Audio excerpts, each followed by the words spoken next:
শুরুতে আপনাদের একটু ধারণা দেই ঢাকার বুকে ছোট্ট এক শহর রূপায়ণ সিটি সম্পর্কে, যেখানে রয়েছে 120 ফুট প্রশস্ত ঝকঝকে তকতকে সড়ক।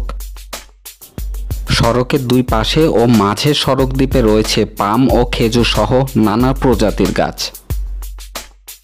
ফুটপাতে গাছের নিচে সময় কাটানোর জন্য রয়েছে বসার ব্যবস্থা।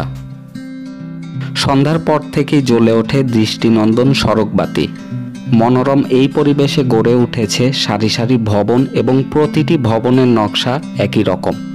ভবনের সামনে পিছে খোলা জায়গা থাকার ফলে অ্যাপার্টমেন্টের ভিতর থেকেই আকাশ দেখার যেমন সুযোগ আছে, ঠিক তেমনি পাওয়া যাবে পর্যাপ্ত আলো বাতাস।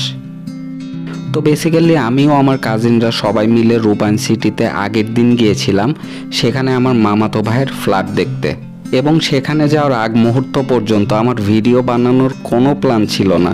কিন্তু সন্ধ্যা হতে না হতেই যখন লাল নীল বর্ণিল বাতিগুলো জ্বলে উঠল, তখন আর নিজেকে কন্ট্রোল করতে না পেরে মোবাইলটা পকেট থেকে বের করেই ভিডিও করতে শুরু করলাম।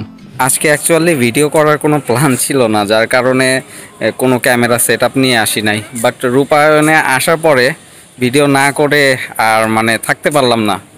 এই জায়গাটা দেখে মনেই হবে না যে বাংলাদেশে আছি, ছবিগুলো এত সুন্দর আসে।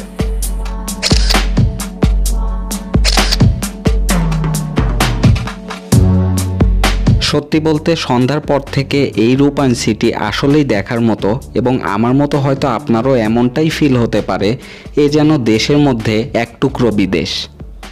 রূপায়ণ সিটিকে যদি আমরা 4 ভাগে ভাগ করি তাহলে এর 3 ভাগ আবাসিক এবং 1 ভাগ বাণিজ্যিক প্রকল্প।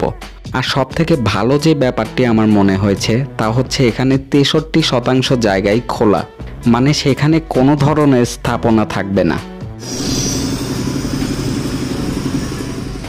বাচ্চারা খেলার জন্য যেমন পর্যাপ্ত জায়গা পাচ্ছে, ঠিক তেমনি বড়রাও পাচ্ছে সকাল বা বিকেল জগিং করার মতো খোলা সড়ক কিংবা ফুটপাত।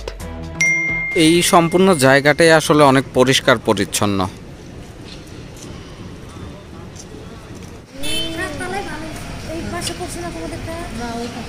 এই যে কনস্ট্রাকশন বিল্ডিংটি দেখতে পাচ্ছেন, যদিও রাতের অন্ধকারে খুব বেশি ভালো বোঝা যাচ্ছে না, তবে এই বিল্ডিংয়েই নেওয়া হয়েছে আমার মামাতো ভাইয়ের কাঙ্ক্ষিত ফ্ল্যাটটি, যা তারা 2023 সালের দিকে বুঝে পাবে। এই বিল্ডিংয়ের পাশে রয়েছে আরও বেশ কিছু কনস্ট্রাকশন বিল্ডিং, যার বেশ কিছু অলরেডি বরাদ্দ হয়ে গেছে বা চলছে। এখানে ফ্ল্যাট নেওয়ার জন্য রয়েছে বিভিন্ন ইএমআই সুবিধা, তবে সেগুলো এই ভিডিওতে খোলাসা করা যাচ্ছে না, কারণ রূপায়ণ সিটি কর্তৃপক্ষ চায় আপনারা সেখানে গিয়ে তাদের সাথে কথা বলে এই বিষয়ে বিস্তারিত জানুন। সর্বমোট 134 বিঘা জমির উপরে গড়ে উঠেছে এই প্রকল্পটি, এবং এটা অনেক পরিকল্পিতভাবে গড়ে তোলা, যার ভিতরে স্কুল, খেলার মাঠ, মসজিদ, gym, super shop, shopping mall, medical, হাসপাতাল, 4 তারকা মানের হোটেল সহ সব ধরনের নাগরিক সুযোগ সুবিধা থাকবে। তার বুঝতেই পারছেন ছোটোখাটো প্রয়োজনে আপনাকে বাইরে যাওয়ার প্রয়োজন হবে না। ব্যাপারটা কিন্তু আসলেই প্রশংসনীয়। রূপায়ণ সিটি উত্তরার লোকেশন সহ যাবতীয় আরও অনেক ইনফরমেশান সব কিছু পেয়ে যাবেন এই ভিডিওর ডেসক্রিপশানে। এরপরেও যদি কোনো প্রশ্ন থাকে তাহলে তা কমেন্টের মাধ্যমে আমাদের জানাতে পারেন। ডিয়ার ভিউয়ার্স, আমরা এখন চলে এসেছি ভিডিওর একদম শেষ পর্যায়ে। খুব শীঘ্রই আবার দেখা হচ্ছে নতুন কোনো ভিডিওতে নতুন কিছু নিয়ে। ততক্ষণ সবাই ভালো থাকুন, সুস্থ থাকুন এবং দেখতে থাকুন শাহরিয়ার অফিসিয়াল।